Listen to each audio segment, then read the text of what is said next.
If you've been watching this channel for any length of time, you know that we do stories, and a while back I did this story with the Four Tops. It was something that I had done for my grandkids. And, it was really, really simple. I just used the phone, took a video, nothing elaborate, no camera, no lights, no nothing.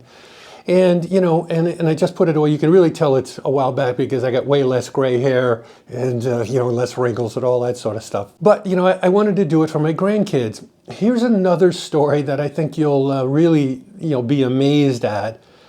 It was with Alice Cooper. With Alice Cooper, actually, Shep Gordon, Alice's manager, and Flo and Eddie, who you would know as the Turtles. And, I got a lot of stuff in here where you're seeing, the Alice and you're seeing the Turtles because, again, it's for my grandkids. And I want them to actually have some idea of who these people are because they're not probably going to watch this for another 10, 15, 20 years. It was an amazing 24 hours that I had with Alice and Shep and Flo and Eddie that, as you watch this, you'll be going, oh my God, I can't believe that happened. And also, it shows you that when you actually cross that line and you're part of an artist's entourage, yeah, it can be kind of crazy and the things can be pretty wild. But at least with this group and, with Alice and Shep, can't say enough of them. They were incredibly kind people and caring people for this kid who's stuck in this circumstance, and they drag me along with them. Alice Cooper.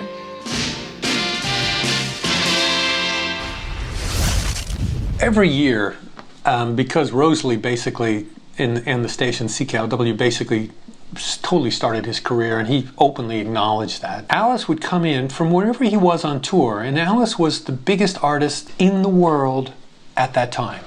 And he had been that way for years. He was a phenomenon, but no one ever did show rock and glam rock. Or, everybody else usually just got up and just played. He put on a theatrical show. He said to the Ouija board, "What was my name?" And it spells out Alice Cooper. We played a show for 6,000 hippies that were freaked out on acid. It was like a nightmare.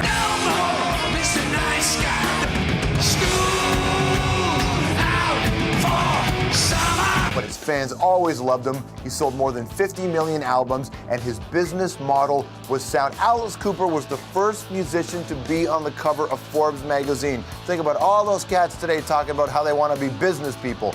Alice did it first. And every year on Halloween, I think because Rosie asked him or mentioned, and he goes, yeah, I can do that. No matter where he was in the world, he would fly back on his own money, and he would come and do Halloween on the air, and he would do that, which was remarkable. I mean, it really is. It was remarkable that he would actually care enough about the people that helped launch his career, and that was us, because we were the first station to give him a shot with, 18, his first big record, and started his career, and started the career of Shep Gordon, his manager. I drove into Los Angeles, and there was a Hollywood Landmark Hotel. The girl called me over and said she was Janis Joplin. She introduced me to Jimi Hendrix. Jimi Hendrix said, "Are you Jewish?" And I said, "Yeah." And he said, "You should be a manager." I said, "Great, no problem. Who should I manage?" Alice Cooper. The word mensch and Shep are synonymous. He is a protector. He keeps the wolf from the door. I spent my life making people famous. Shep is the quintessential manager. He wrote the book, and everybody else is reading from it. Let's invent something new that nobody's ever seen before, and let's stick with it. We tried to do as many outrageous things as we could. I was so over my head. He is the nexus for everybody that means anything. They all end up in Maui at Shep's kitchen.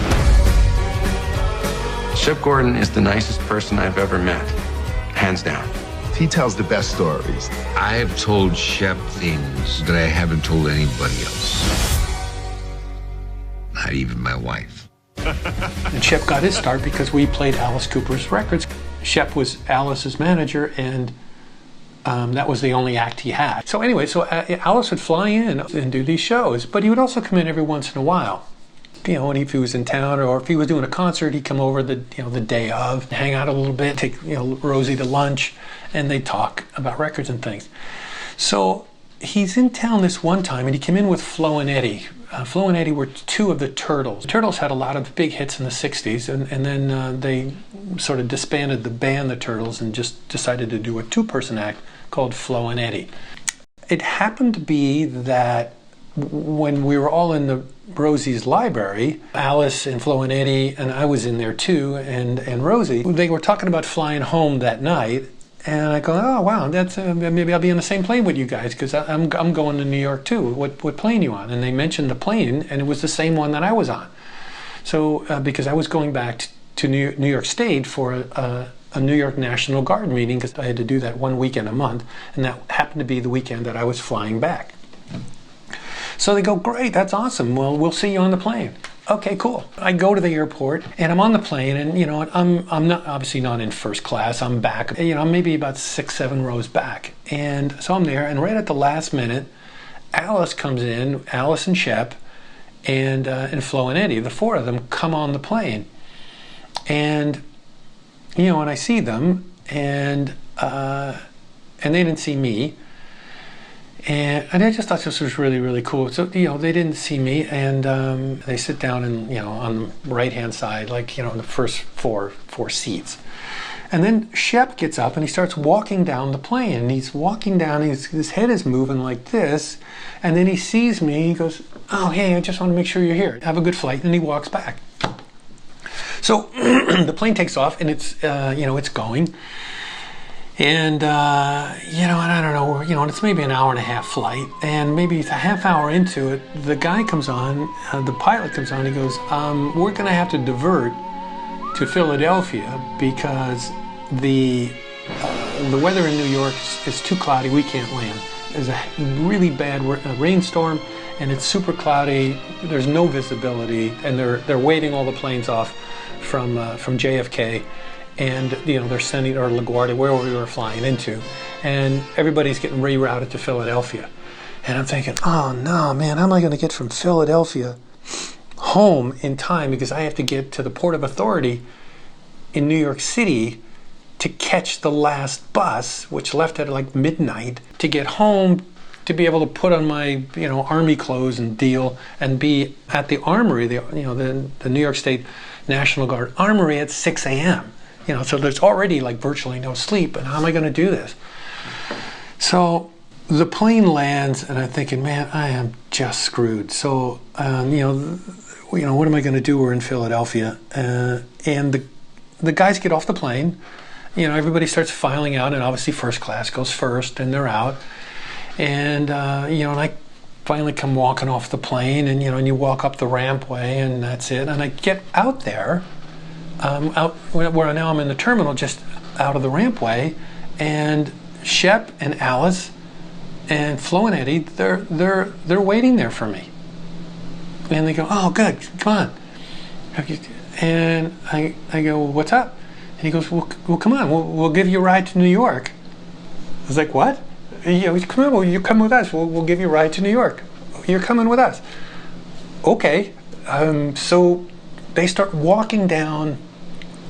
We start walking down the hallway of the airport, and for some reason, I don't know why, one of them, I don't remember who, you know, they're talking, Alice and Flo and Eddie, and all of a sudden one of them starts breaking out into the song, The Leader of the Pack, and they're singing it really loud, like really, really loud, but they're on key, and it sounds really, really good, and it's echoing through the place. And then Alice chimes in, so all three of them are singing in unison, The Leader of the Pack, as we walk down the thing, and Shep is on the phone, and he's talking to a limousine company who, you know, send one over right now, I need it right now. People are not recognizing Flo and Eddie so much, although they had really long hair, and everybody had long hair. But Alice is totally recognizable because he is the world's preeminent entertainer at this point. He's as good as they get.